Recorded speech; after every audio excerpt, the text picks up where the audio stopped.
भगवान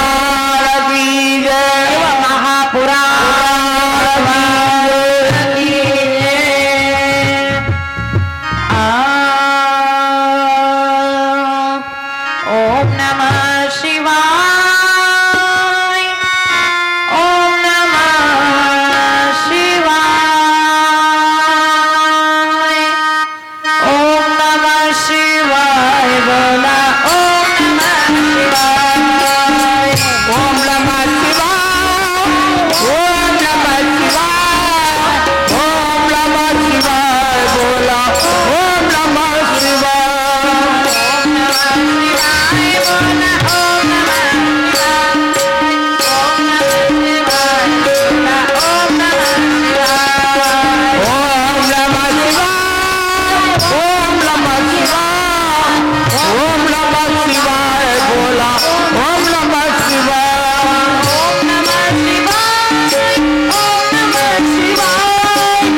कोटी ब्रह्मांड नाही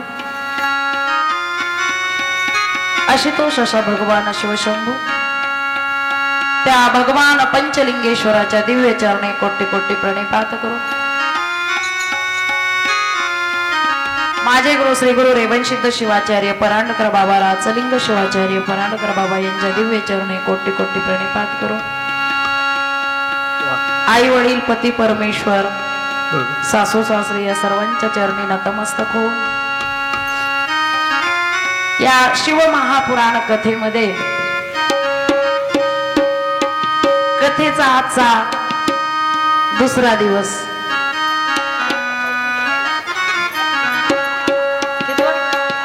लक्ष आहे मी म्हणलं लक्ष आहे का नाही बाबा। शिव महापुराण कथेचा चौथा दिवस। चौथ्या दिवशी बघता बघता चौथा दिवस कधी आला मला सुद्धा वाटत नाही बरं का। 4 दिवसावर शिव महापुराण आलं 3 दिवसावर राहिलं बघा ना। 1 वर्षभर आपण आतुरतेनं या दिवसाची वाट बघत होतो। तो दिवस आज खूप आनंदामध्ये साजरी करायचा आपल्याला, कारण की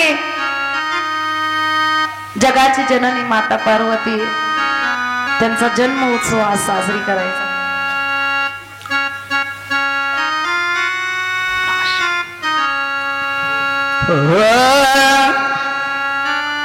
ओम नमो शिवाय ओम नमः शिवाय ओम नमः शिवाय ओम नमः शिवाय ओम नमः शिवाय ओम नमः शिवाय ओम नमः शिवाय ओम नमः शिवाय ओम नमः शिवाय ओम नमः शिवाय ओम नमः शिवाय ओम नमः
त्र्यंबकं गौतमे तटे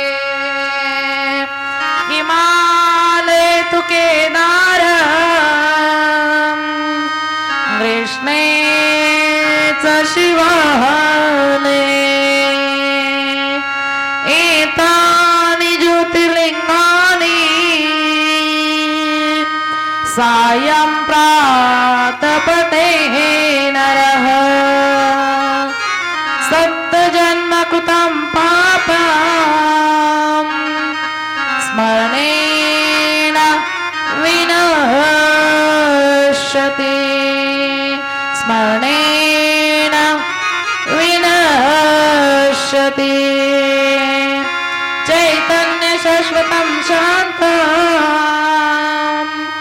व्योमातीतनिरञ्जनम् नादबिन्दुकलातीतम् तस्मै श्री गुरुवे नमः तस्मै श्री गुरुवे नमः नागेन्द्रहाराय पुरान्तकाय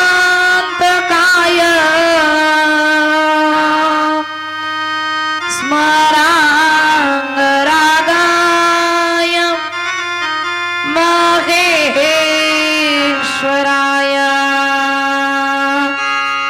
देवादिदेवाय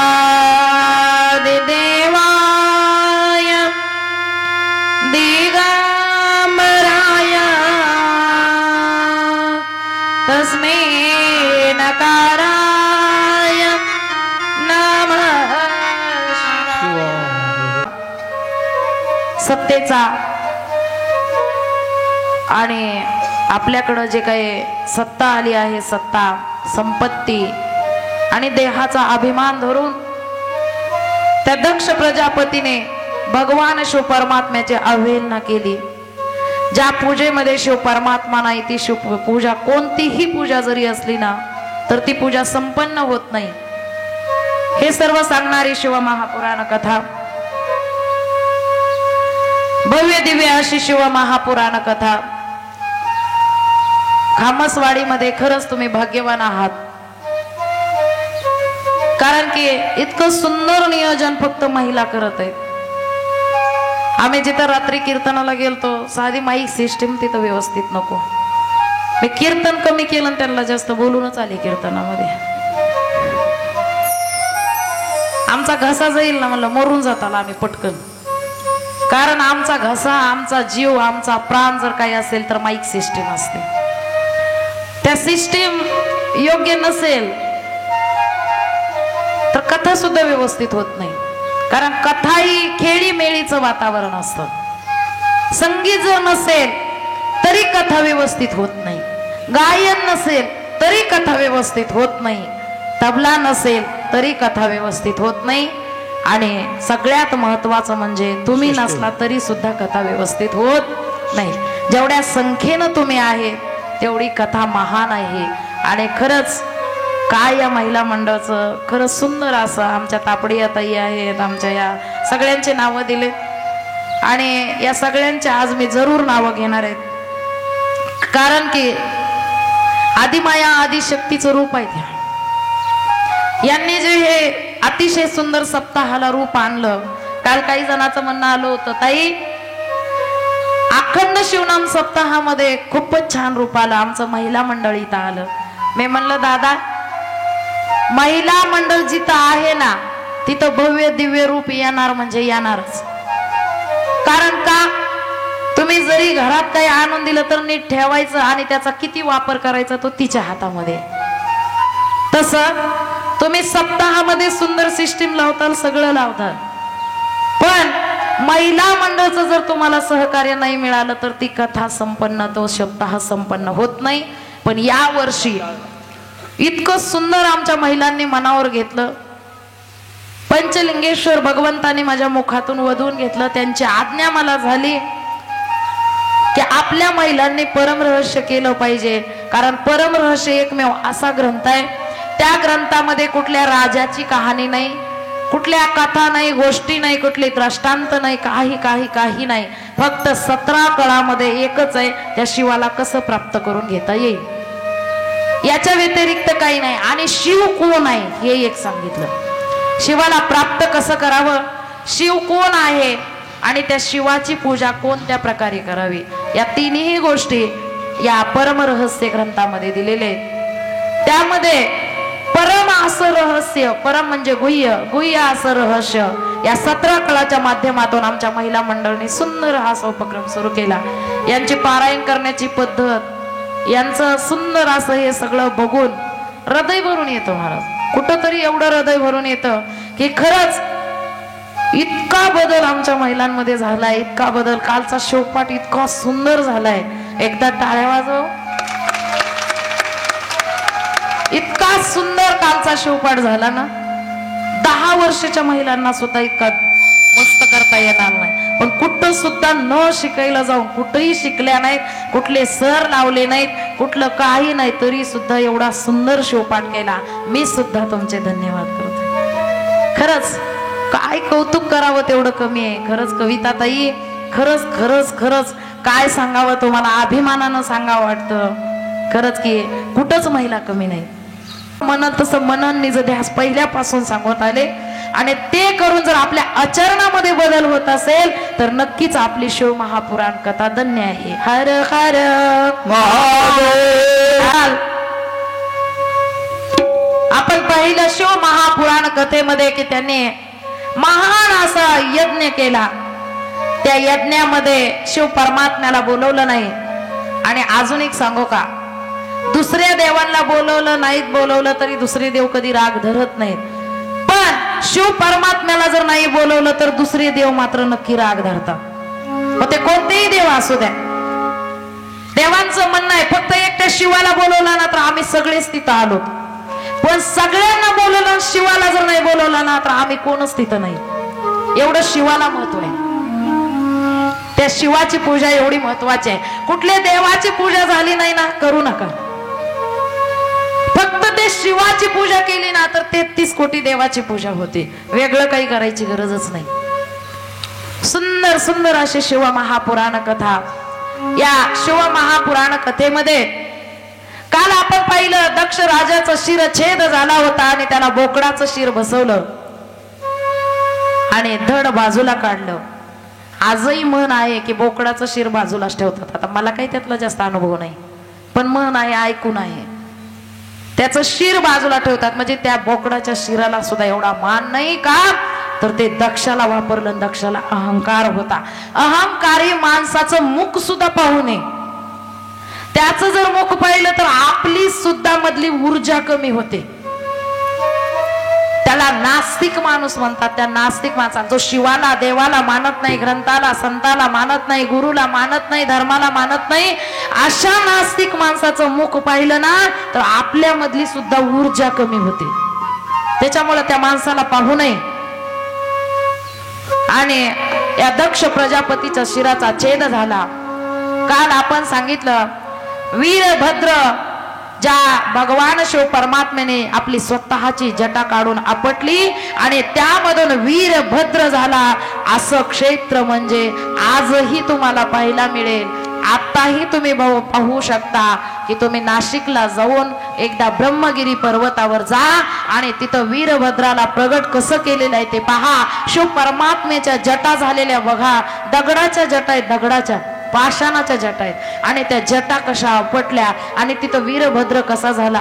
आजही तिथे जाऊन बघा, एकदा बघून या. सुंदर असं त्यामधून वीरभद्र आला. आणि काल आपण पाहिलं सती माता, आणि या सती माता देहत्याग झाला आणि सती मातेच्या देहाचे सुद्धा अनेक तुकडे झाले. अनेक तुकडे झाले आणि ते प्रत्येक तुकडा म्हणजेच एक एक शक्तिपीठ तयार झालं. ज्या ठिकाणी देहाचा जो तुकडा पडला ना त्या नावाने ते शक्तिपीठ तयार झालं. आजही बघायला मिळतात शास्त्रामध्ये, पुराणामध्ये. त्यामधला एक तुकडा अंबेजोगाईत सुद्धा पडलेला आहे. तो पार्वतीचाच अवतार आहे. त्यामधला एक तुकडा येरमाळ्यामध्ये जाऊन पडला आणि तो नेमकं तिथं जाऊन सती मातेचा स्वभाव पडला. म्हणून ती येरमाळ्याची देवी अशी कडक आहे. सती मातेचा स्वभाव पडला तिथं जाऊन, कडक होता स्वभाव. आणि अनेक ठिकाणी आता ते बरेच आहेत, अनेक शक्तिपीठ तयार झालेले आहेत. शिव परमात्मा सतीच्या वियोगामध्ये होते आणि सतीच्या वियोगामध्ये शिव परमात्मा गेले. सती सती सती म्हणून शिव परमात्मा हिंडू लागले. फक्त दानव प्रतीच्या लोकांना एकच बघायचं असतं, कोणाची कमी आहे आणि तिथं पाय ठेवणं. हे दानवाचं म्हणजे राक्षसाचं काम असतं. मग आता असे राक्षस कलियुगामध्ये नाहीत को? कलियुगामध्ये असे राक्षस नाहीत का? कलियुगामध्ये सुद्धा राक्षस आहेत बरं का. कलियुगामधले राक्षस फार भयंकर आहेत. ते पहिले बरे होते, कमीत कमी दुसऱ्याचं रक्त पिऊन तरी निवांत बसत होते. पण या युगातले राक्षस एवढे डेंजर आहेत, या कलियुगामधले राक्षस एवढे डेंजर आहेत, रक्त पित नाहीत, स्वतःचंही रक्त जाळतात आणि दुसऱ्याचंही जाळायला लावतात. एवढे डेंजर या कलियुगामधले राक्षस आहेत. का? ज्याला दुसऱ्याचं बघवत नाही, दुसऱ्याचं चांगलं झालेलं जमत नाही, कुठं काही चांगलं व्हायला जमत नाही, त्यांना राक्षसच म्हणावं लागतं. ते फक्त मानवाच्या वेश, पहिले काय मानवाच्या वेशात नव्हते का? मानवाच्या वेशात होते. असे दुसऱ्याला, साधूला, संताला त्रास द्यायचे. आणि तसाची एक राक्षस म्हणजे हिरण्यकश्यप, तारकासूर. या तारकासूर नावाचा राक्षस, हा राक्षस देवाला, ब्राह्मणाला, साधूला, संताला त्रास द्यायचा. राक्षस म्हणजे काय कुठून स्वर्गातून उतरत नाही, त्यांनाही आईच्या पोटीत जन्म घ्यावा लागतो, त्यांनाही स्त्रीच्या पोटीत जन्म घ्यावा लागतो. फक्त एक आहे, त्यांचं आचरण असं असतं की फक्त उठल्यापासून झोपेपर्यंत दुसऱ्यांना कसा त्रास देता येईल एवढं बघतात ते. सतत दुसऱ्याला त्रास देणं, समोरच्याचं कार्य न होऊ देणं, चांगल्या कामामध्ये अडथळा घालणं. एवढंच नाही, चालू घडीला, आपल्या साध्या भाषेमध्ये चालू गाडीला वंगण लावणं. साधी भाषा गावाकडची, साध्या भाषेमध्ये, सोप्या भाषेमध्ये, समजेल अशा भाषेमध्ये. कधी कुणाचं चांगलं न बघणं. मग शिव परमात्मा दुःखामध्ये होते, हे तारकासुरानं बघितलं. आणि त्या तारकासुरानं म्हणला, शिव परमात्मा दुःखामध्ये, आपण एक आता गंमत करावी म्हणले. शिव परमात्म्याची तपश्चर्या करावी. तारकासूर नावाचा राक्षस शिव परमात्म्याची तपश्चर्या करू लागला. शिव परमात्म्याची एवढी तपश्चर्या केली की राक्षसाची तपश्चर्या देवांना सुद्धा जमत नाही. अजून आघोरी विद्या करणारे बघा, ते आघोरी बाबा आता बघा जाऊन त्या कुंभमेळ्यामध्ये, आघोरी बाबांचं बघा, ते काय साप जाऊन गेले जिबीला, काय काय आघोरी विद्या आहे त्यांची. तशी विद्या देवादिकाला जमत नाही, ते त्यांना जमू जाणे. तसं या राक्षसांची तपश्चर्याच वेगळी होती. भर उन्हामध्ये, कडक उन्हामध्ये अग्नी लावायची सगळीकडून, आणि एका अंगठ्यावर फक्त उभा टाकून त्यांनी तपश्चर्या करतात. एवढे कटक्ष तपश्चर्या राक्षस करतात. देवांना वरदान द्यायचं नसतं, पण यांची तपश्चर्या बघून देवाला भाग पडतं वरदान देणं. आणि ते मग हिताचं मागत नाही, स्वतःच मागतात. जे स्वतःला पटल तसं मागतात. तसं या तारकासुरानं सुद्धा फक्त आपलं बघितलं, देवाला मागून घेतलं. देवा, मला असं वरदान द्या, असं वरदान द्या की मी कुणाच्याच हातून मरू नये. देवांनी सांगितलं, बाबा, जो जन्माला आला ना त्याला मृत्यू निश्चित आहे. मृत्यू निश्चित आहे. प्रत्येकाला मरावंच लागतं, जन्मावंच लागतं, मरावंच लागतं. असा अमर कुणीच नाही. उपजला पिंडा मराला सांगती, उपजला पिंडा मराला सांगती, उपजला पिंडा मराला सांगती, उपजला पिंडा मराला सांगती.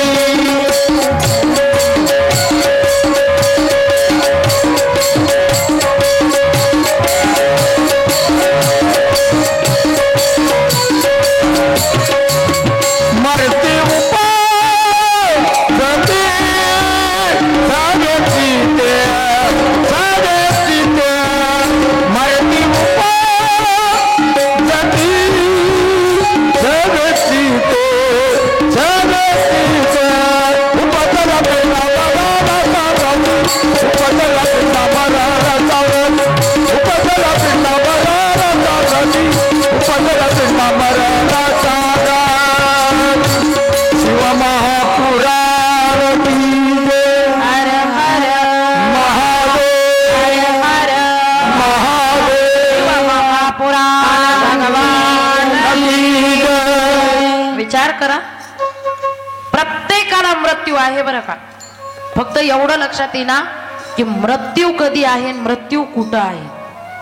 प्रत्येक जण जन्माला आला की मृत्यू आहे हा विसरून गेला. पण माऊली सांगतात मृत्यू असोनी अशिरी सुख मानिता संसारी काय म्हणावे तो मला ऐसा कैसा मूड झाला. काय तुमचं तारकासुरानं सांगितलं देवा मला अमर वरदान पाहिजे, मी कधीच मेला नाही पाहिजे, मी कुणाच्याच हातून मेलो नाही पाहिजे. भगवंता मी एवढी तपश्चर्या केली, मला वरदान द्या. देवाने सांगितलं नाही, अमर वरदान कोणाला सुद्धा नाही, कोणालाच नाही. त्यांनी सांगितलं देवा तरी पण मला पाहिजेच. हट्टी होते पहिले राक्षस. देवा म्हणले मी तपश्चर्याला बसल, कटक तपश्चर्या करेल, तुम्हाला त्रास होईल. आपण जेवढी कटक्ष तपश्चर्या करतो ना तेवढं देवाला आपल्याकडं द्यायचं नसलं तरी भाग पाडून घेतो, द्यावंच लागेल. महादेवाने सांगितलं याला ऑप्शन काढ म्हणले काहीतरी. अमर वरदान देऊच शकत नाही, आतापर्यंत कुणाला दिलंच नाही. याला काहीतरी मधला रस्ता काढ. त्यावेळेला तारकासुरानं मधला रस्ता काढला आणि तारकासुर सांगू लागला देवा. तारकासुरानं बघितलं महादेवाची बायको गेली म्हणला, आता महादेवाला पुत्र होणं शक्य नाही. हा वन वन वन वन भटकू लागला, याचं काही खरं नाही ना, याला घर ना दार ना बायको ना संसार, आणि हा काही लग्न करणार यातला बाबा नाही. मग या बाबाला आपण झोल घातणं गरजेचं आहे. मागावं काय मागावं, कोणाला मागावं किती फार महत्वाचं आहे. आपण कुणाला मागायलो, काय मागायला लागलो, किती मागितलं पाहिजे फार महत्वाचं आहे. देवा मला एकच द्या. चतुर चतुर होते तुम्हाला सांगा, मागणारे खूप चतुर असतात. दोघं नवरा, आता एक मुलगा होता आणि एक आई होती. आईला काही दिसत नव्हतं डोळ्यानं, आणि त्या मुलाला म्हणले बाळा अरे महादेव प्रसन्न होणारी देवता आहे, त्या महादेवाची तपश्चर्या कर, त्या पंचलिंगेश्वराची तपश्चर्या कर, त्या पंचलिंगेश्वराची भक्ती कर. यानं सांगितलं आई मी भक्तीला बसतो पण मागू काय, मागू काय. त्यावेळेला त्याचं बरं बघता बघता मागू मागू मागू म्हणल्यानंतर त्याला बायको मिळाली. बायको मिळाली ती मिळाली, पण बायको मिळाली तीरसिंगराव. आपलंच खरं करणारे, मग हित कुणाचं बघायचंच नाही, सगळं माझंच खरं. या घराला मी आले माझंच खरं. त्याला बायको एवढी तापड मिळाली, मिळाल्यानंतर ती म्हणायची माझंच खरं. मग आता असं बघता बघता बघता त्याला संतती नाही, काही नाही, काही नाही, संपत्ती नाही, काही नाही, आईला दिसत नाही, आती दरिद्री आती कष्टी. यानं म्हणला देवाची पूजा करावं. देवाकडे दोनच माणसं जातात, देवाकडे सगळे नाही जात, फक्त दोन माणसं जातात. एक जो दुःखामध्ये आहे आणि दोन जो सुखामध्ये आहे, फक्त त्याला प्राप्त करण्यासाठी दोनच माणसं तिथं जातात. सुख आहे पण तो कळून घेतलाय, आनंदामध्ये त्याच्याकडे जातो आभार व्यक्त करायला. आणि दुसरा अति कष्टामध्ये अति दरिद्री आहे, ज्याला दुःखामध्ये आहे, रोगानं व्यापलेला आहे, असा एक माणूस त्याच्या चरणावर जातो. मधले माणसं जात नाहीत महाराज. अहंकारी माणसाला तिकडे थाराच नाही, जातच नाही. त्याने सांगितलं तिथं गेला तो माणूस, भक्ती करू लागला, पूजा करू लागला, एवढी पूजा करू लागला तो, इतकी पूजा करू लागला. मला बायको तापड आहे. बायकोनं सांगितलं काय मागणार हो देवाला, एवढी पूजा भाव भक्ती करायला काय मागणार आहे. त्यानं एकदा आईकडे बघितलं, अगं माझी आई आंधळी, तिला डोळे मागणार आहे. आजपासून घरी यायचं नाही म्हणले. मग डोळे मागायचे असतील तर आपल्याला पुत्र नाही, पुत्र मागून घ्या.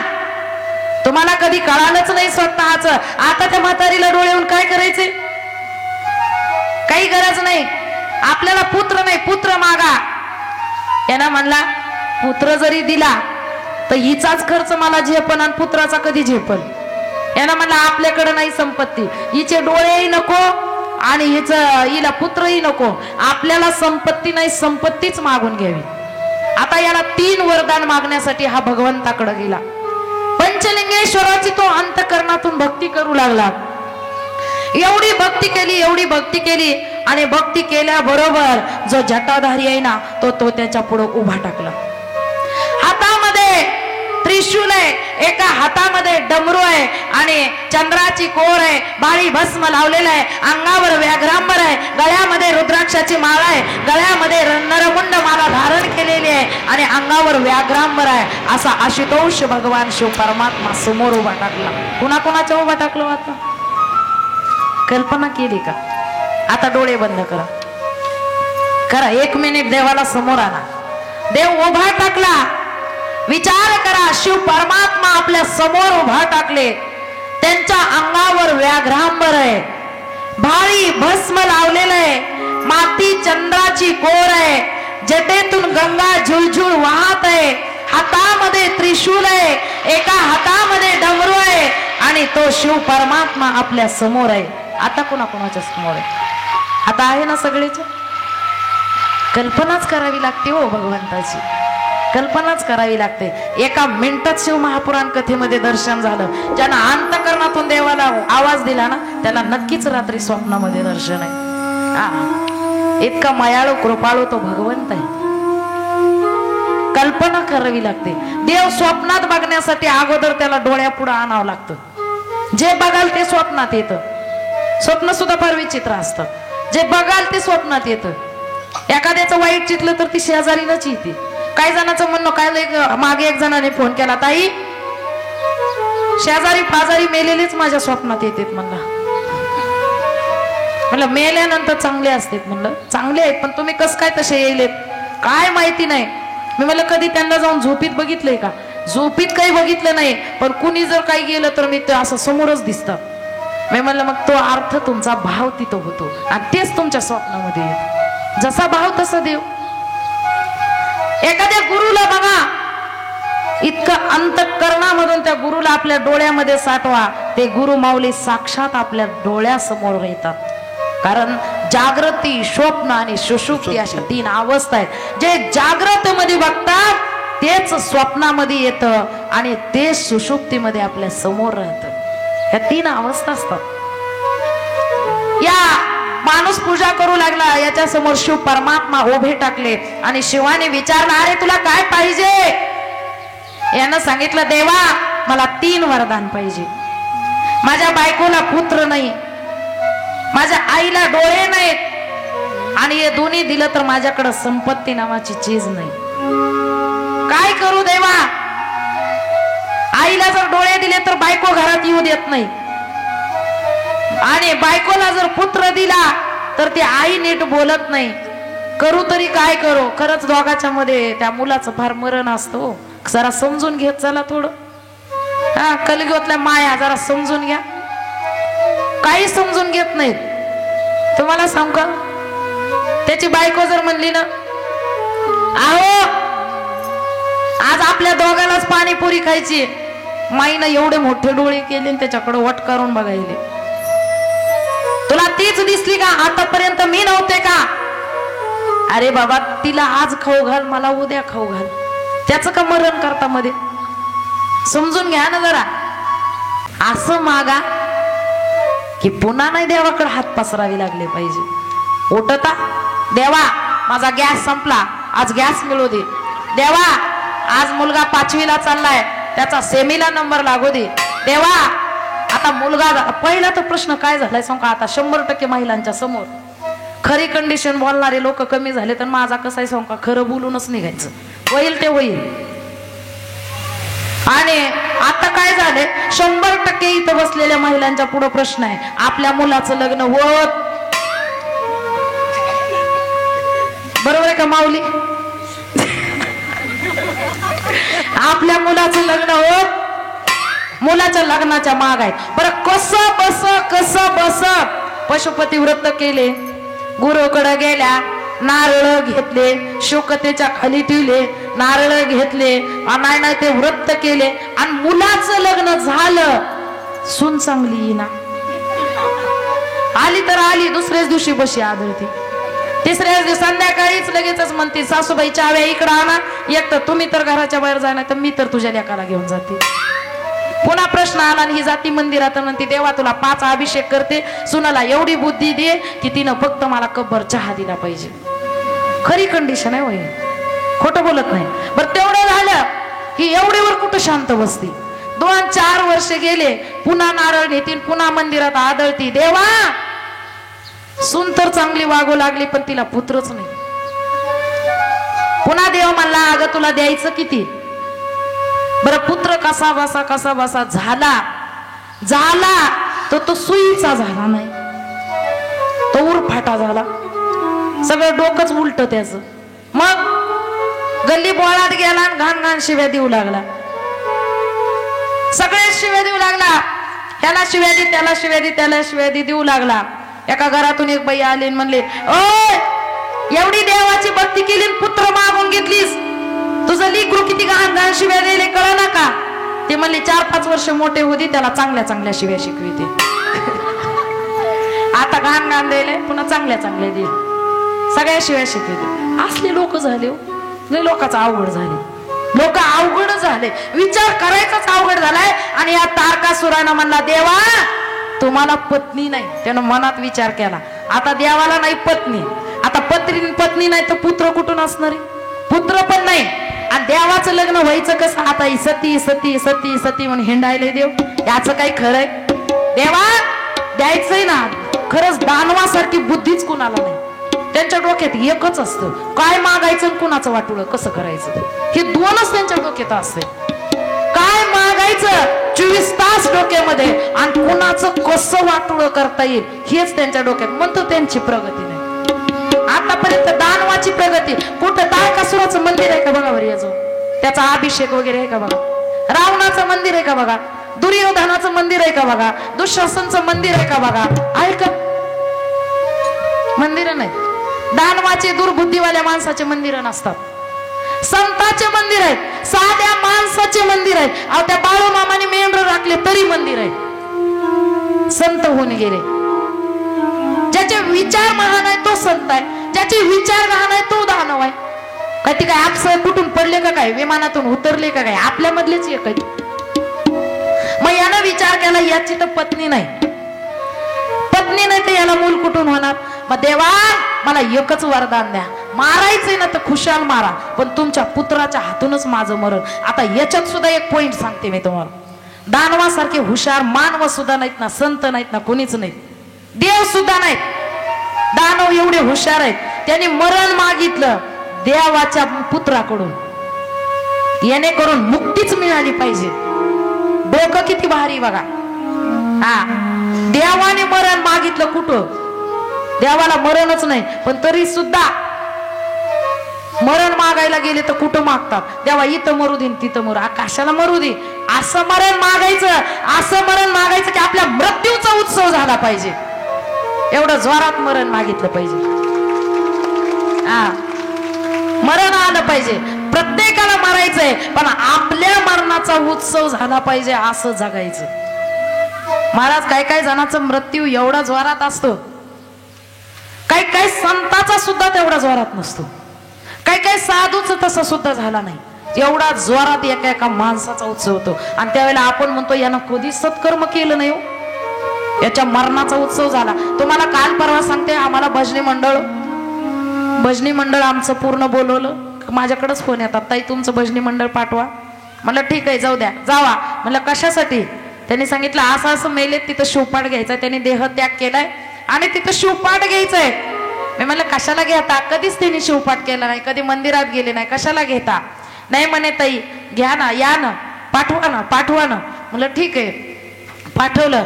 आणि त्यांनी सांगितलं ताई तुम्ही सुद्धा 10 मिनिटं या आणि तुमचं मनोगत व्यक्त करा. आमच्या सारखे तर खरंच आमच्यावर एवढी बेकार वेळ आहे आता सध्या, कीर्तनकार लोकांवर इतके पिऊन पडलेले असते रस्त्याच्या कडोला, आणि पुन्हा आम्हाला म्हणावं लागतं खरंच हे संत गेले, यांच्यासारखं कुणीच नव्हतं, यांनी गावात एक नीट सत्ता होऊ दिला नाही असं म्हणता येत नाही आम्हाला, म्हणताच येत नाही ना, म्हणायला जमत नाही.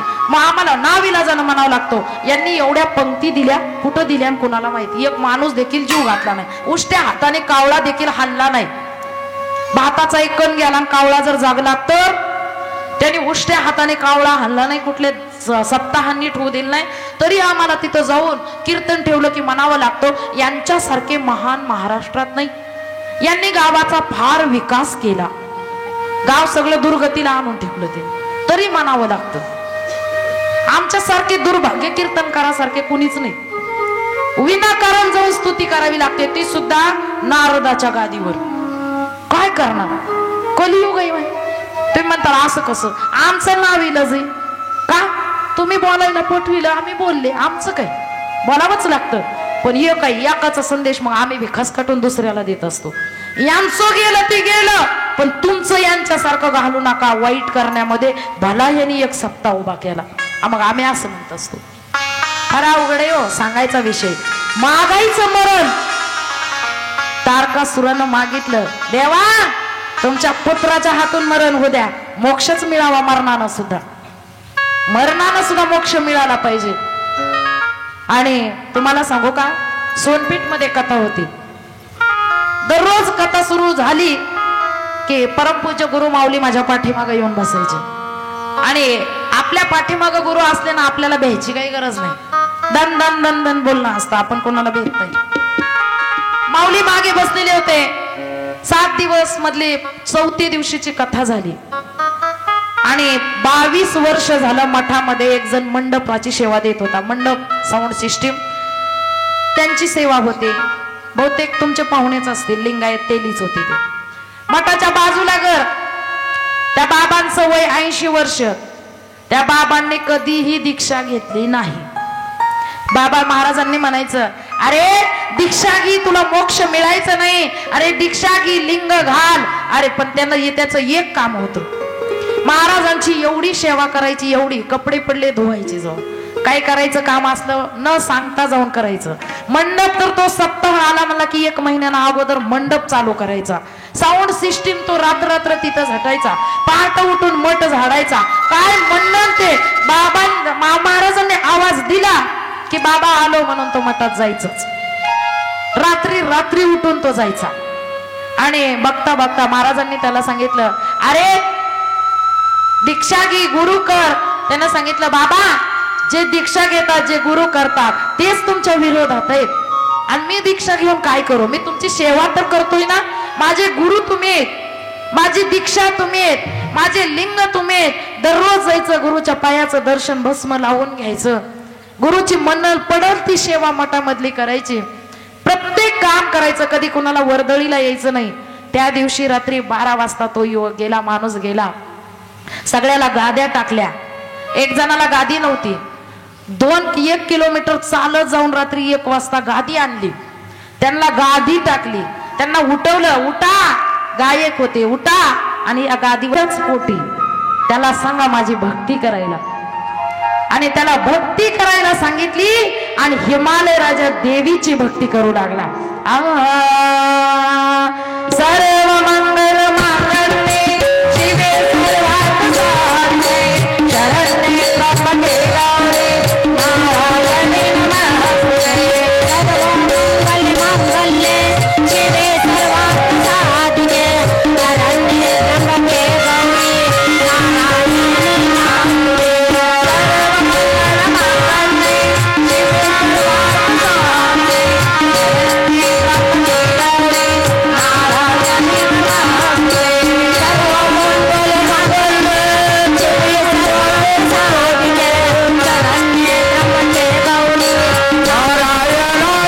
नमोस्तुते.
देवीची आदिशक्ती आदिमायेची भक्ती केली हिमालय राजाने. साधू संत देव कालही सांगितलं, आजही सांगते, उद्याही सांगते, कुठेही अवतार घेत नाहीत. आणि पवित्र आई वडील असावे लागतात, तिथंच साधू संत अवतार घेतात. आणि हिमालय राजाच्या पोटी आज भगवती घेणार आहे. पण हा आनंदाचा सोहळा आपल्याला सुद्धा साजरी करायचा. आपण पार्वती तयार केली का नाही? आणा.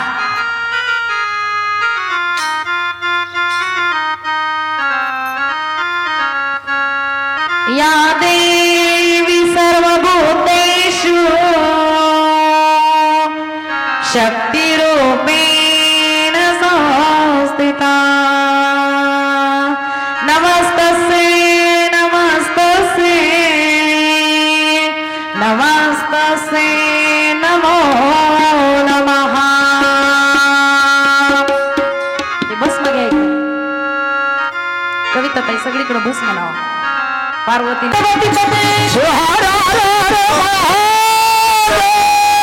पार्वती मातेचा जन्म झाला आणि जन्म झाल्याबरोबर आपल्याकडं नाव ठेवायची पद्धत आहे.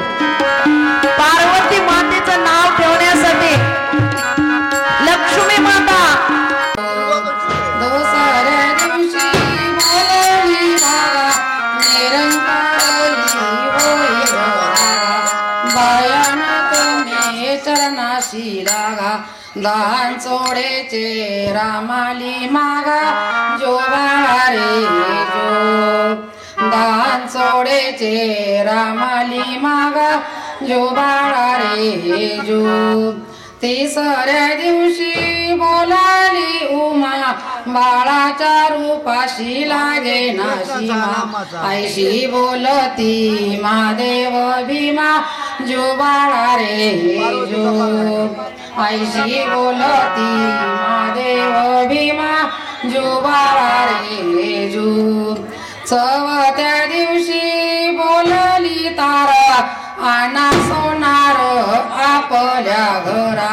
बांधनो शेरामाली करा, जुबाळा रे जो.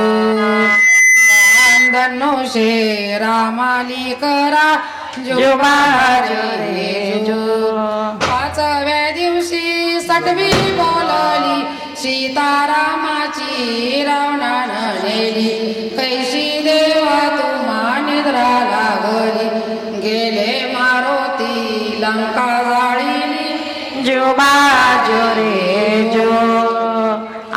आकडता घ्या, लय मोठा नका घेऊ.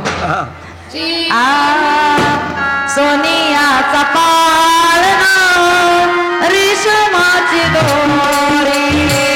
सोनियाचा पाळणा रेशमाची दोरी. आलो बाळाला आलो उद्याला, आलो बाळाला आलो उद्याला. उभी राहा सुधारणारी, उभी राहा सुधारणारी. बाळाचं नाव सालाची नारी,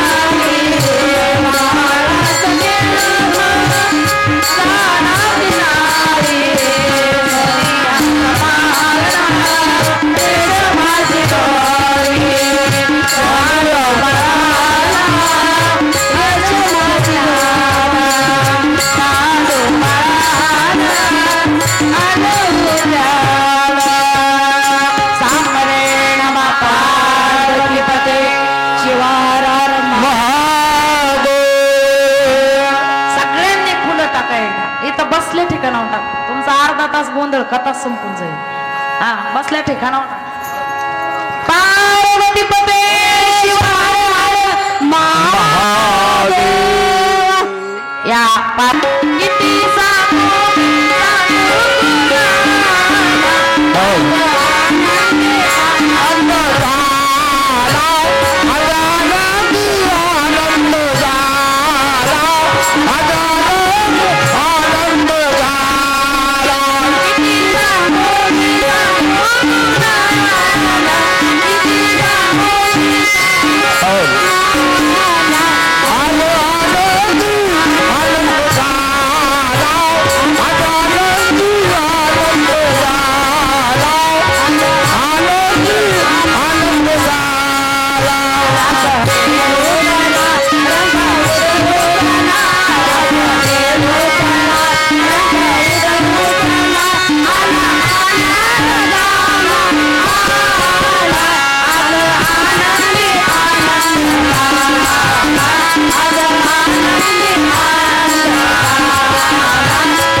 हिमालय पर्वतावर आनंद झालेला आहे. जिथं पार्वती माता जन्मली त्याही ठिकाणी गेलोत आम्ही आणि जिथं शिवाचा विवाह झाला तिथंही गेलो. काय सुंदर आहे ते ठिकाण, काय सुंदर आहे ते उखी मठ, काय सुंदर आहे ती पृथ्वी, काय बघण्यासारखं क्षेत्र आहे ते, काय ती बघण्यासारखी सृष्टी आहे. खरंच एकदा जाऊन बघा, नाही तर चला माझ्यासोबत. हो, अतिशय सुंदर, खूपच छान, खूपच छान, खूपच छान. या आनंदी आनंद झाला आणि आनंदामध्ये बेभान जसं आपण आता झालो ना तसे सगळे देव नाचायला लागले, अप्सरा नाचायला लागल्या. पार्वती मातेचा जन्म झाला, आनंदी आनंद झाला, जिकडे तिकडे आनंद झाला. हिमालय राजा मेना राणी यांना आनंद झाला. भगवती देवी पोटाला यावं, काय भाग्य, विचार करा. आणि शिव परमात्मा सतीच्या वियोगामध्ये सती सती सती सती सती सती करत हिंडू लागले. शिव परमात्म्याला आता काय करावं आणि कसं सांगावं हे विष्णुदेव आणि ब्रह्मदेव चिंतेमध्ये. कसं सांगावं की तुम्ही या वैराग्य रूपातून बाहेर या. तुम्ही जरा बघा, विचार करा, तारकासुराचा हा राक्षस खूप त्रास देत आहे. तुम्ही जरा बघा बघा बघा. देवांनी सांगितलं आता मला काही नको, जिथं तिथं माझी मला सती दिसत आहे आणि मी सतीच्या शोधात निघालो. देवा तुम्ही सतीच्या शोधात निघाला ना, ठीक आहे, आनंद आहे, आनंद आहे, पण त्याच्यासाठी तपश्चर्या करावी लागते. देवाला सांगितलंय, देवाला तुम्ही तपश्चर्याला चला. देव म्हणले आता कुठं जाऊ म्हणले तपश्चर्याला. देवांनी तपश्चर्या केली हे लक्षात घ्या बरं का. शिव महापुराण कथा सांगते देवादिकांनी सुद्धा तपश्चर्या केलेली आहे. माझ्या मायांनो, तुम्ही लय मीच सोमवारची उदबत्ती लावली म्हणून हिंडू नका. आपली उदबत्ती लावायची दुसऱ्याच्या नाकावर सोडायची, आपलं काम. नाकात दम करून सोडायचा लोकांच्या. त्या पुजारी काय काय ठिकाणचे तर पळून गेले अर्ध्या रात्री.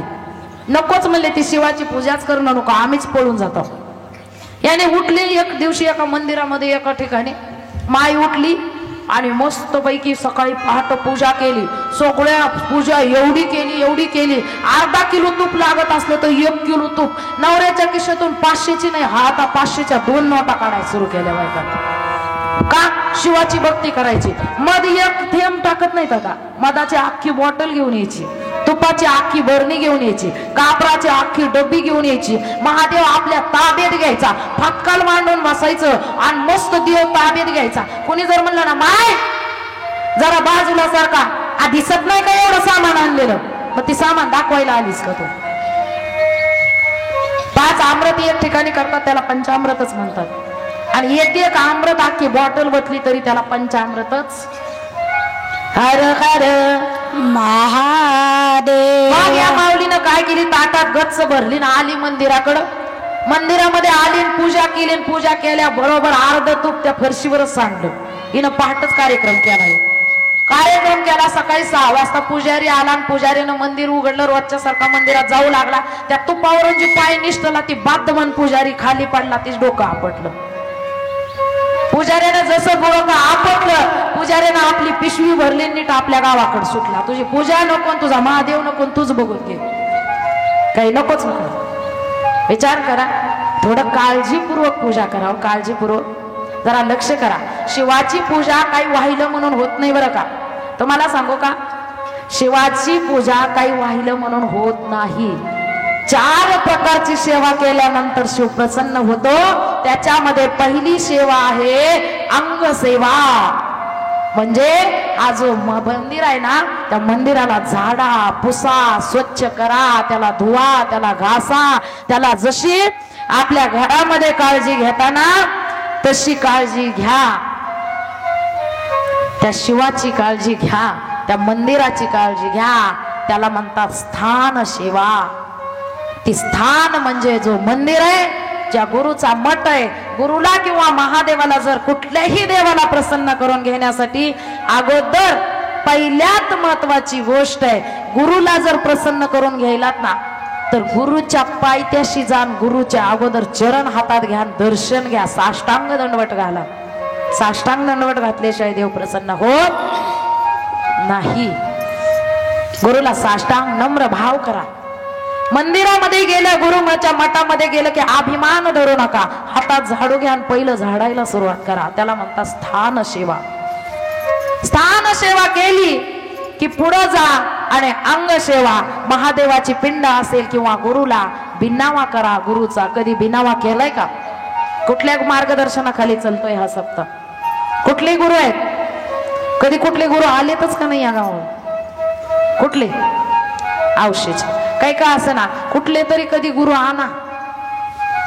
जिथं गुरु नाही, तुम्हाला सांगू का, ज्या गावामध्ये महादेवाचं मंदिर नाही त्या गावामधलं प्रेतच असतं. माणसं सुद्धा प्रेतासारखे असतात. तिथं मेल्यानंतर देव त्यांना कैलासाला घेत नाही. प्रमाण दिले की काहीच खरं नाही. कथाच आपली 3.5-4 तास चालली. लोक ओरडायलेत माझ्या नावाने. एवढा वेळ आम्ही युट्यूब बघायला काय आम्हाला टाइम आहे काय? उठलं की टुचलं सुटलं तुम्ही माईक घेतलं की टरा टरा टरा वरडाय चालू करायला.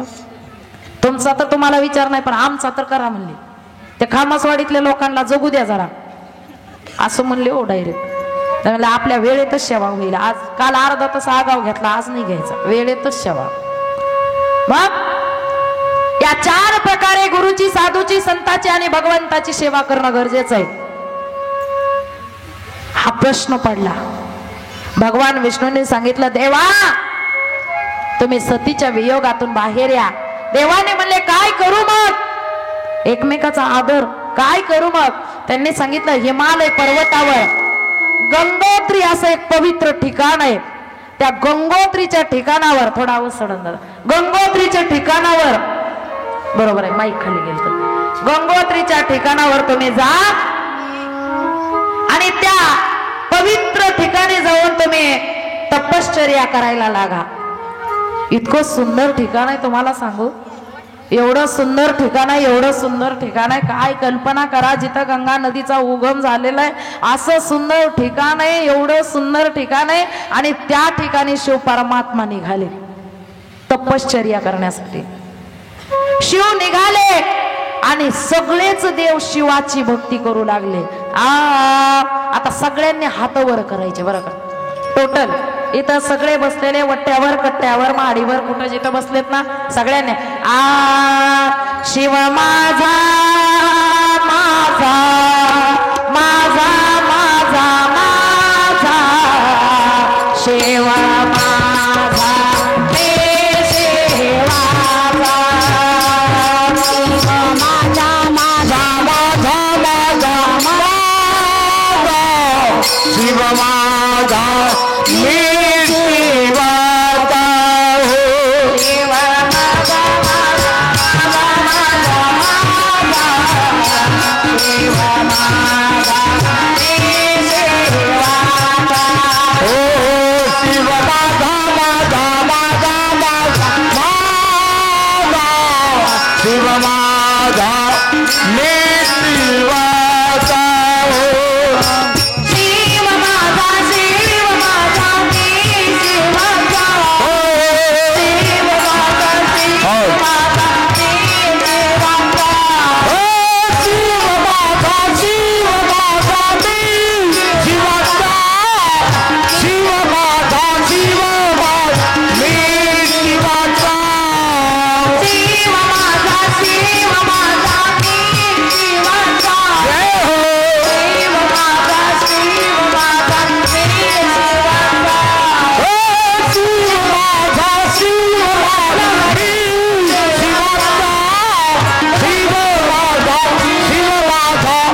आणि या भावना खास त्या शिवापर्यंत पोहोचलेल्या आहेत आपल्या.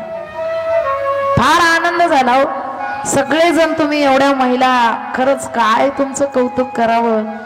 काय या गावामध्ये काय रूप आणले तुम्ही. स्वर्ग निर्माण केला, स्वर्ग. खूप सुंदर. आणि तुम्हाला साथ द्यायला त्या पुरुष जे पाठीमाग आहेत ना, त्यांचे सुद्धा खूप धन्यवाद व्यक्त करते. खूपच.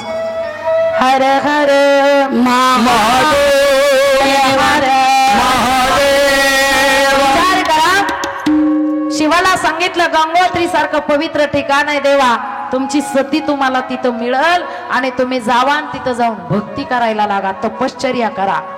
शिव त्या पवित्र अशा ठिकाणी गेले. एक गुफेमध्ये शिव राहू लागले. नारद मुनींनी सांगितलं देवा, नारद मुनी गेले कुठं हिमालय राजाकडं आणि हिमालय राजाला सांगितलं शिव आलेले, पवित्र ठिकाणी आले, तुमच्या हिमालय पर्वतावर आले आणि पार्वतीचा पती तिथं आलेला आहे, तुम्ही पार्वतीला सेवेला घ्या म्हणून जा तिथं. कसा तरी योगायोग जुळवून आणायचा. शिव आले.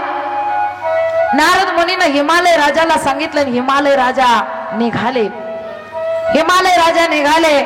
शिवाला साष्टांग दंडवट केला, साष्टांग दंडवट केला, साष्टांग दंडवट केला. साष्टांग दंडवट फार महत्वाचा आहे. येते का तुम्हाला? कामसवाडी महिला कशाला म्हणतात साष्टांग दंडवट? आडवं पडायचं आणि पालतं पडायचं, त्याला त्याचा अर्थ काय नेमकं? कधी विचार केलाय का साष्टांग दंडवटचा अर्थ काय? साष्टांग दंडवट म्हणजे जिथं 8 अंग टेकले जातात. 8 अंगानं मी तुम्हाला समर्पित आहे. 8 अंग तुम्ही मला दिले आणि ते मी तुम्हाला समर्पित केले भगवंता, आणि हा देह तुमच्या चरणी समर्पित केला म्हणून साष्टांग दंडवट घालावा. साधूला, संताला, गुरुला आणि महादेवाला फार प्रिय आहे साष्टांग दंडवट. तुम्हाला सांगा, एका गावामध्ये, आता या गावामध्ये गुरु आले नाहीत तरी पण सांगते, एका गावामध्ये गुरु आले. गुरु आल्यानंतर त्यांनी सांगितलं आम्हाला तुमचा बिन्ना करायचा, बिन्ना करायचा. मग त्यांनी बिन्ना करण्यासाठी गुरु माऊलीची तयारी केली. स्नान झालं, पूजा झाली, लिंग पूजा झाली, सगळं झालं.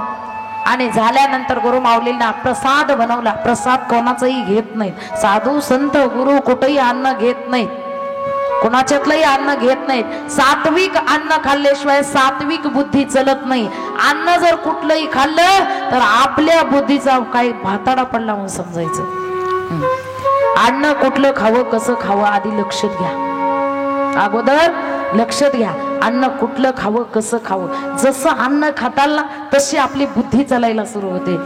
म्हणून साधू संत कुठेही अन्न खात नाहीत. त्या माऊलीला सांगितलं असं भस्म लावलेलं असावं, तिच्या गळ्यामध्ये एक तरी रुद्राक्ष असावा, तिनं सतत नामचिंतन करत करत तो प्रसाद बनवावा आणि तोच प्रसाद शिवाचार्य घेत असतात. तोच प्रसाद आपल्या शिवाला अर्पण होत असतो. त्यांनी सांगितलं, प्रसाद केला. प्रसाद आल्यानंतर गुरु माऊली ज्या ठिकाणी इष्टलिंग पूजा करतात त्याच ठिकाणी प्रसाद असतो, इतर दुसरीकडे घेत नाहीत. गुरु माऊलीने प्रसाद घेण्यासाठी सांगितलं, बाबा मला अगोदर साष्टांग दंडवट घाल. कारण जोपर्यंत आपण साष्टांग दंडवट घालत नाही तोपर्यंत गुरु माऊली प्रसाद घेत नसतात. त्यांनी सांगितलं, महाराज 5 मिनिटात जातो, साष्टांग दंडवट घेऊन येतो. यानं बायकोकडे गेला. अगं म्हणला, अष्टगंध पूजेला वापरला, सगळं काही वापरलं, पण आता माऊली म्हणतात की साष्टांग दंडवट घाल. आता कुठून आणू? तिनं सांगितलं, ती 150 होती, हा 1 शाणा, ती 150. ती 150 म्हणली, थांबा जरा, पप्प्याला 10 रुपये देते आणि पटमन दुकानात पाठविते आणि दुकानातून साष्टांग दंडवट आणू. पप्प्या 150 आणा नाही 2 शाणा. पटमन दुकानात गेला आणि दुकानदारला म्हणला, असं दुकान जवळ, दुकानदारला म्हणला साष्टांग दंडवट द्या. दुकानदार फार हुशार होता, ज्ञानी होता, साधू संतांच्या सहवासातला होता. त्यानं सांगितलं, बाबा साष्टांग दंडवट कुणी सांगितलंय? माझ्या आईनं सांगितलंय.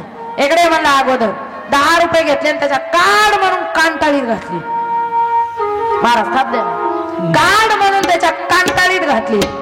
आणि कांटाळीत घातल्याबरोबर पप्प्या उठल्या बरोबर पप्प्या आईकडे गेला. अगं आई, साष्टांग दंडवट आणलाय ग. तिला सांगितलं कसा आणलाय?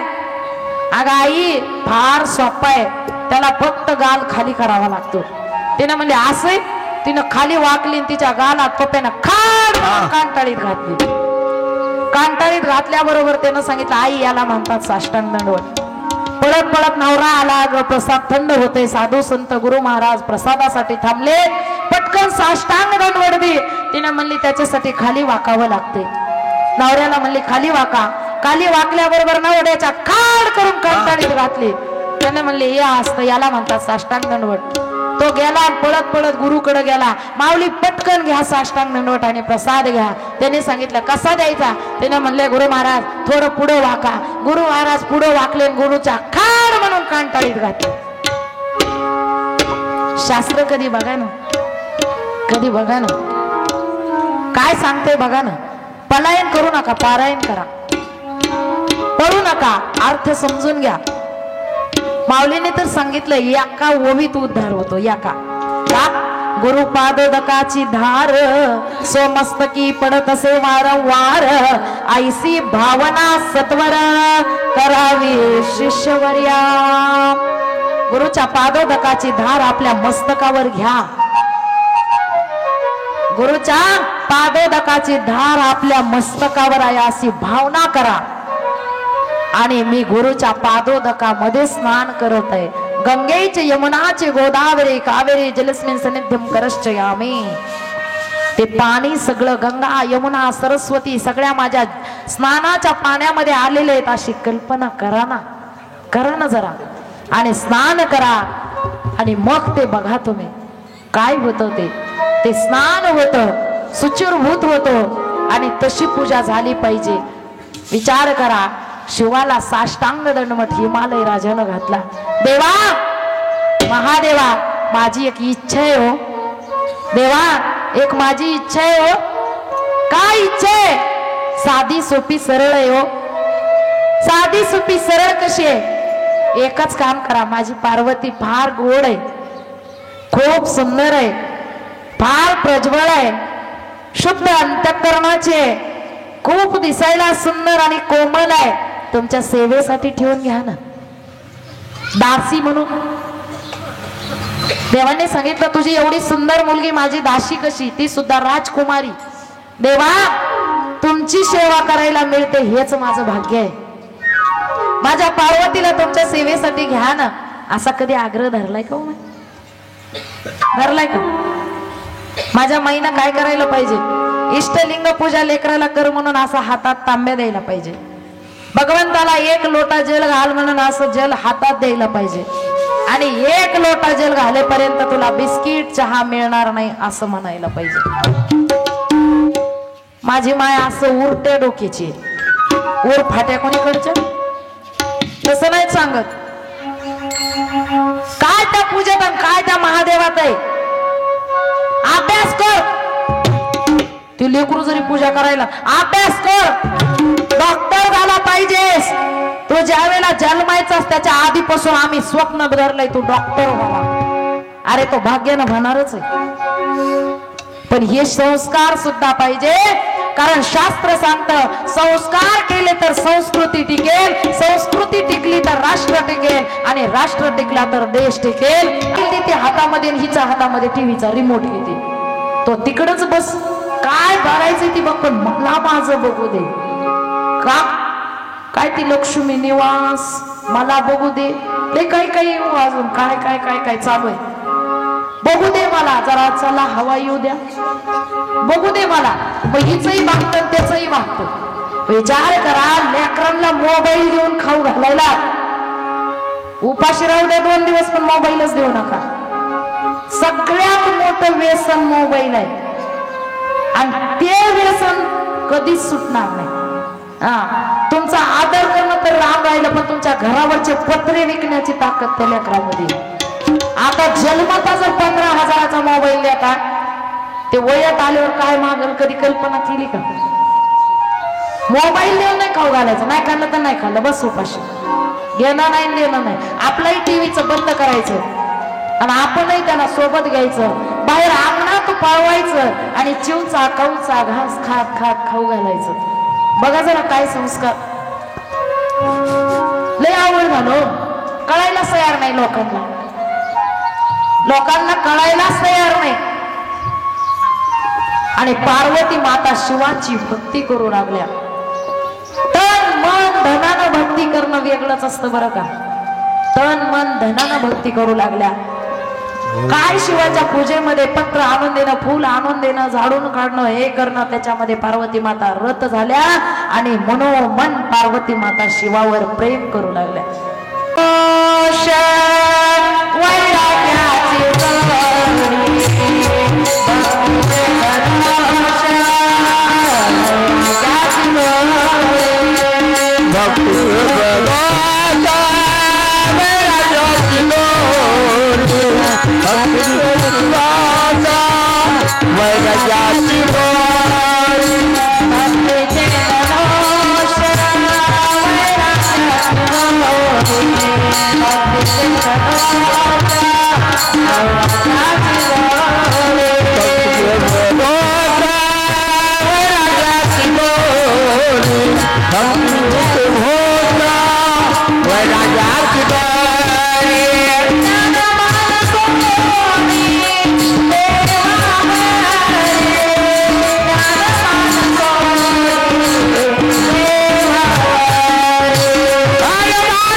कुठेही जा पण काय मागावं लक्षात घ्या.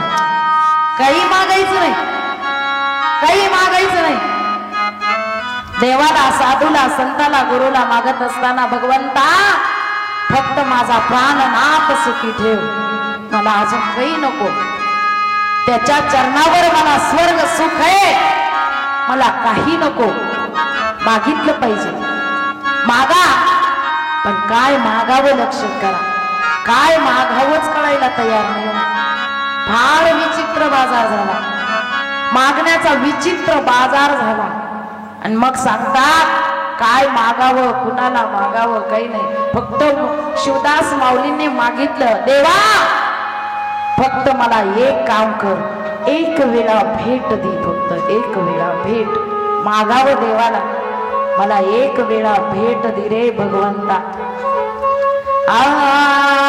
एक वेळा भेट द्यावी शिवाला, एक वेळा भेट द्यावी शिवाला, एक वेळा भेट द्यावी शिवाला, एक वेळा भेट द्यावी शिवाला.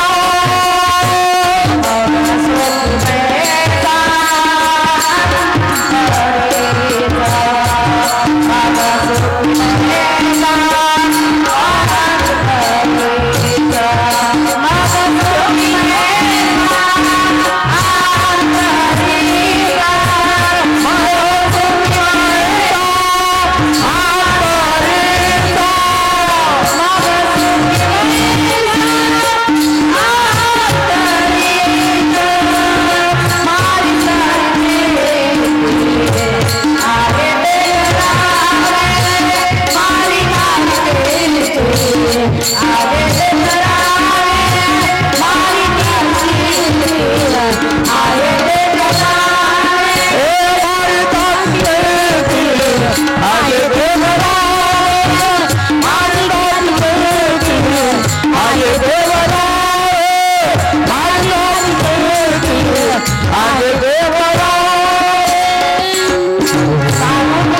वेळेला फक्त भेट द्या, पुन्हा आम्हाला काही सुद्धा नको.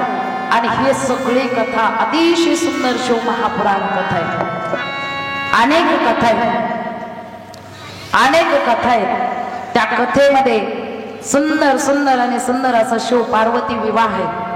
त्याचबरोबर कथा थोडी बाजूला ठेवून मी भस्माचं महत्व सांगणार आहे, कारण कथा तर होतच राहते, पण थोडस भस्म का आणि भस्म का लावलं पाहिजे. देव जात कुळ गोत्र असं देव काही बघत नाही, फक्त भक्त बघत असतो. आणि भक्ताचं बाहेर म्हणजे हृदय तो बघत असतो, बाकी काहीच नाही बघत देव. विचार करा, 4 दिवस झालं मी सांगते कथेत येत असताना आपण कसं यावं कसं यावं कसं यावं. आपली यावर्षी दुसऱ्या वर्षीची कथा आहे. पहिल्या वर्षी म्हणलं ठीक आहे, नवरी नवीन नांदायला आली, तिच्या घरचे रीती रिवाज तिला माहिती नाही.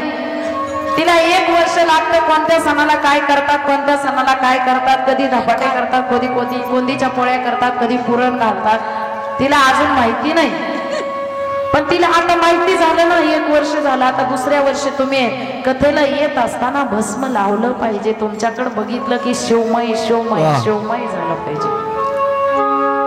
कथेला कधी तसं येऊ नये. आपल्या भाळी भस्म आहे का पाहावं. का भस्माचं फार महत्व आहे, इतकं भस्माचं महत्व आहे. अनादि शाश्वतम शांतम चैतन्यम चितस्वरूपकम चिदंगम वृषभाकारम चितभस्मलिंग धारणम चितभस्मलिंग धारणम. भस्म असलं पाहिजे, भस्म फार महत्व. शिवाला प्रिय फक्त तेच माणसं आहेत ज्याच्या भाळी भस्म आहे. भस्मवोटी रुंडमाळा, भस्मवोटी रुंडमाळा.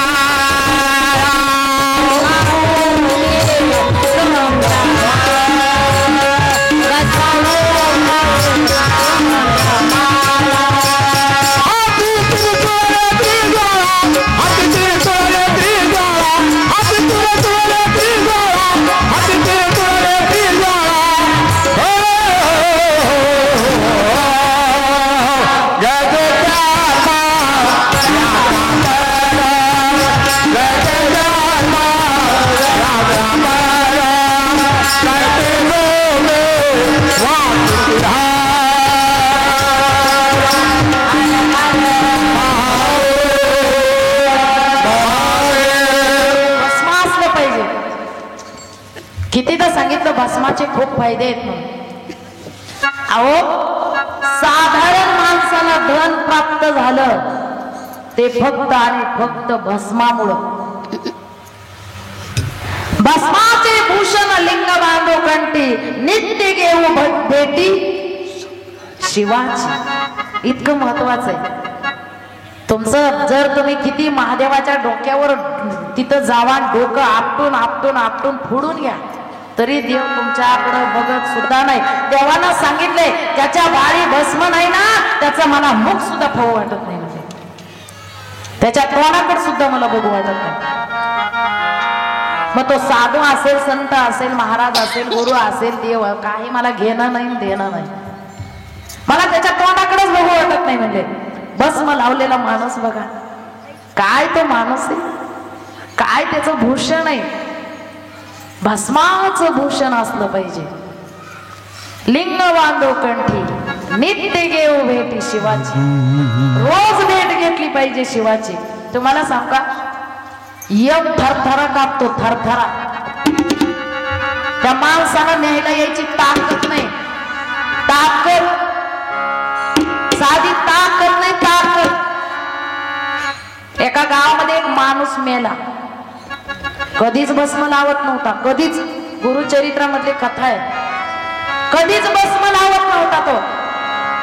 भस्म लावलेला माणूस दिसला तरी तो असा 4 फूट अंतरावून लांबून जायचा, त्याच्याकडे बघायचा देखील नाही. तो भस्मच लावायचा नाही. आणि तो मेला, पण मरताना त्याचं एक झालं, तो मेला शिवालयाकडून. भाग्य किती मोठं आहे बघा. ज्याचं दार घर, तुम्ही फार भाग्यवान आहे. तुम्ही दारात शिवाच्या चरणाजवळ आहेत. तुम्ही उठलं की शिव दिसतो तुम्हाला, फार भाग्यवान आहेत तुम्ही. उठलं की माणसाचं, नास्तिक माणसाचं तोंड बघून दिवस खराब जातो. आपण म्हणत सुद्धा असतो काय बाई आज कोणाचं तोंड बघितलं दिवस खराब गेला. काय काय माणसाचे तोंडच एवढे बेकार महाराज, तोंडाकडे बघितलं तरी दिवस चांगला जात नाही, जातच नाही. कविता ताई उद्या सगळे बसले की भस्म आणायचं, ह्याकडं पासून फिरवून त्याकडं पर्यंत घेऊन जायचं, कामच करायचं, दोघी चौघीच उभाच टाकायचं. चला बसा खाली, लाव बस मग पळ पुढं, लाव बस मग पळ पुढं, समजच ना काय. असंच करायचं. दोघी तिघी जणींनी कामच ठेवायचं, तेल भस्म ठेवायचे आणि द्यायचं, त्याकडं ऊन असं लाव, मस्त दिसले पाहिजे. कथा सांगताना भाव प्रगट झाला पाहिजे. तुम्ही असे येता असे तोंड पिंड करून येता, आम्ही कथा कशी सांगावी. असे तोंड ओपडीची केल्यानंतर कथा कशी सांगायची. तो माणूस शिवालयाच्या दारात मेला, कधी भस्म लावलं नाही, कधी गुरु सेवा केली नाही, कधी अतिथी देवो भव म्हणला नाही, कधी सप्ताह चालला तर असा गावागावाच्या कडून जायचा. कोणी 100 रुपये पट्टी मागितली तर पट्टी दिली नाही, कधी विना घेतला नाही. विण्याची सेवा फार महत्वाची असते बरं का. विना एक सांगतो, विना हा पुरुषांनीच घ्यावा असं काही नाही, विण्याची सेवा स्त्रियांनी सुद्धा द्यायची असते. विना, त्या विण्याकडे बघा, महादेवाचा आकार आहे, पिंडीचा आकार आहे तो विना, त्याच्याकडे लक्ष करा. तो हृदयावर घ्यायचा असतो महाराज.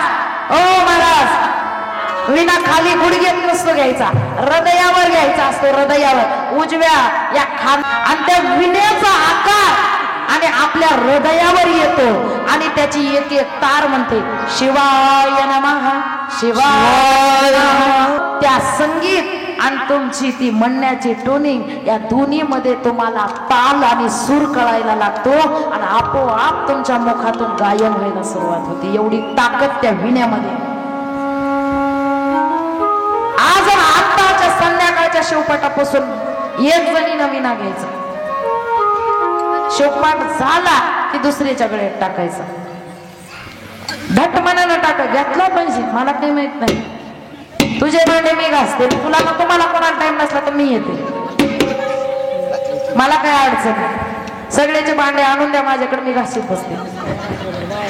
पण विना घ्या, विण्याची सेवा द्या, त्याच्याशिवाय आपला सप्ताह मोठा होणार नाही आणि शिव जागृत होणार नाही. शिव मंदिरात असून उपयोग नाही, शिव धारण करण्याची जर ताकद एकमेव कुणामध्ये असेल तर फक्त त्या विण्यामध्ये. बघा ते आकार काय येतो, तो खाली नाही वर आहे, वर. तुम्हाला वर वर वर वर घेऊन जाण्याची ताकद फक्त त्या विण्यामध्ये.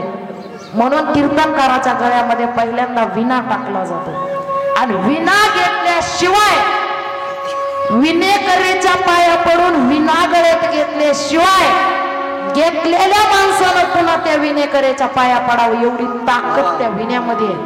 कितीही गरीब, की कोणत्याही जातीचा असू द्या, विना घेतलेल्या माणसाच्या पाया पडावंच लागतं.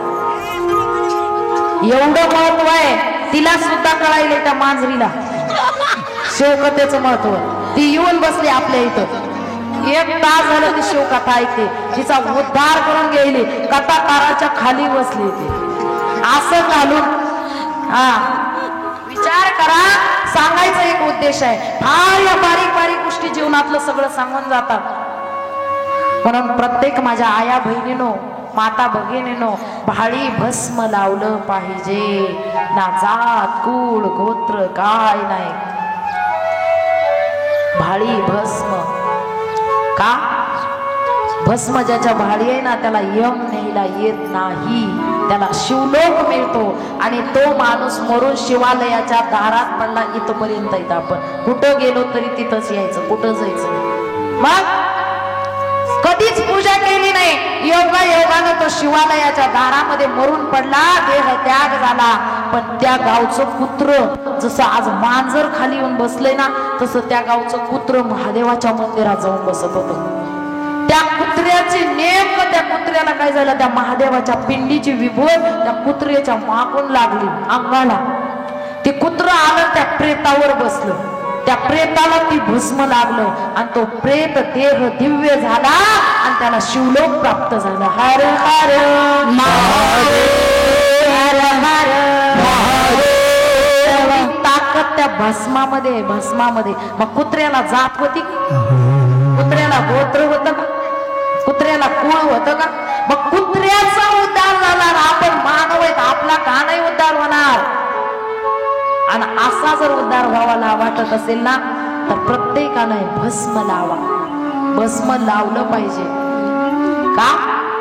पाहुनिया भस्मधारी, पाहुनिया भस्मधारी, पाहुनिया भस्मधारी, पाहुनिया भस्मधारी, पाहुनिया भस्मधारी, पाहुनिया भस्मधारी,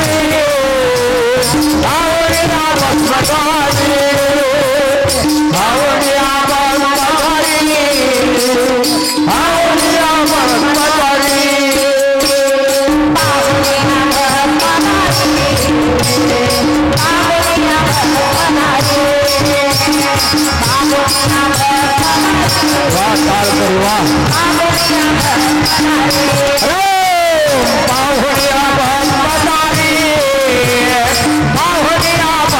भस्मधारी, पाहुनिया भस्मधारी.